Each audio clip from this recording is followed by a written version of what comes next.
बयस 75 उपरे निजर बोली केही नाही। पड़ोशी बोली दुर्दिन बेले दुई बालुतंक सहारा साजी मनीष करिबार साहस जुटाई उदाहरण साजिछन्ते वृद्ध दंपति।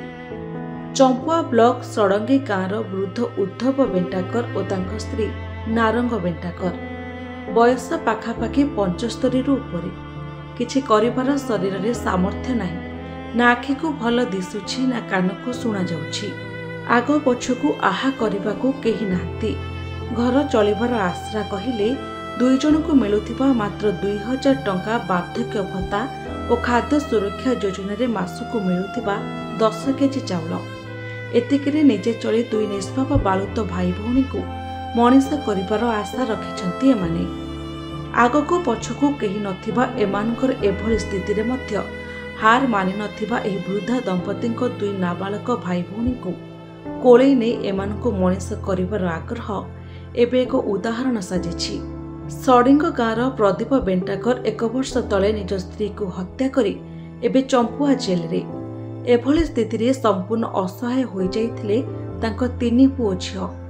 बड़ झियो संध्या परखरे पाइटी करी रहुथिबा बेले बालुत सोनाली और सालिन को भरोसा साजिछन्ती वृद्ध दंपति। दूर संपर्कीय बड़ बापा थिबारु दुर्दिन बेले सहारा साजिछन्ती एमाने। परिणति बयस रे निज पई किछि करि पारि नथिबा एही वृद्ध दंपति एबे दुई असहाय बालुतंक भविष्यत गढ़िबार चेष्टा समस्तंक पई उदाहरण साजिथिबा बेले आगकु कोन हेबो ताकु नै संधिहानि मध्य होई जाउछन्ती। एभली स्थिति रे एही दुई असहाय भाई भौणी को उपरे प्रशासनर दृष्टि पड़ी पारु नथिबा परितापर विषय। तेबे एमानंक प्रति सरकार दृष्टि देबाकू ग्रामवासी अनुरोध करुथिबा बेले आगकू केते दिन दुई वृद्ध दंपति एही दुई असहायक सहाय होई परिबे ताहा देखिबाकू बाकी रहिला। छुआ दिरा तो मोटी थान रहिले सब बळे आउ रहिले तार बाप राति के किस होला से कथा मु जानि नाही। आउ तापरे से दिन छोटे सकाळ खोजी खोजी हमरो से थाना वाला आसले से माने किन जानले से भगवान को जणा से माने आसके से माने धरले सेटू जणा पड़ला सेटू तांको ताडी जहा करबा कथा करले आ देखिरी ताको नै गले सेडा नै गरी से मोडी ताको नै गले थाना को नै के ताको से बुरार भोटी करतले से बुरार नै गरी आउथर आनले एडू मो सेडू आसला बडको फोन करला बडे एटू आसकरी नाडरे पुती दनु आ नई रे आ छदिन केंद्र पुछु हां पुछु छ किसो करबा गया नै पुछु आ के देबे एटी साइड पा के देबे नै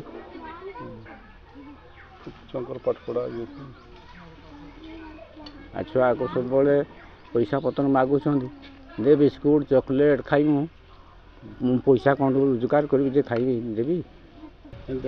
जो पिला मारिकी माने जेल जाइए तार ना हूँ प्रदीप कुमार बेंटकर एवं तार 3टी छुआ से जेल गला परे से छुआ 3टी पूरा माने माने कष्ट पाती एवं से भितर बड़ू जड़े पखापाखि अच्छा बड़ बापा बोली वृद्धा लोक जड़े 60-70-80 वर्ष हम से छुआ को आनी पोषुची माने भत्ता 500 टका पाँच एवं चाउल 10 किलो पाँच से छुआ को पोषुची जदि तार प्रति सरकार किसी माने व्यवस्था करते बहुत भल हाँ।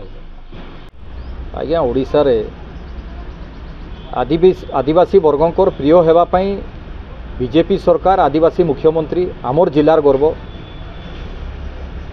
मोहन भाई को अवस्थापित कले किंतु सही क्षेत्र में अति परितापर विषय जार बापा तार यांकर माँ को हत्या करके आज जेल भोगुची छुआ मैंने आज अनाथ हो जाती आज संपर्कीय जड़े बड़ बापा बड़ माँ जे भी तांकर भी आयु कम से कम 75 वर्ष ऊर्ध्व है से जो भत्ता पाँच से भत्ता उपरे यांकर जीवन निर्वाह माने बंचार बाट अच्छी। तेबे ये प्रश्न उठुची जे संबंधी विभाग को अवगत करवा सत्वे कहीं माने स्थाणु होकर अच्छा ताने कौन इंजिन फेल हो गला आदिवासी मुख्यमंत्री को निज जिले में आदिवासी छुआ मैंने अवहेलित रहिबे एटा कौन डबल इंजिन सरकार अस्मिता रक्षा कर ढिंडिम पिटुले से यथार्थ आमे अनुरोध करुचु मान्यवर मुख्यमंत्री को जिले में यही प्रकार आदिवासी छुआ मैंने अवहेलित न रुहतु आ प्रशासनिक अधिकारी माने तांकर दायित्व को उचित भाव निर्वहन करूँ जहाद्वारा अंचल हित हम। केन्दुझर चंपुआरू दाशरथी गिरी रिपोर्ट निरपेक्ष न्यूज।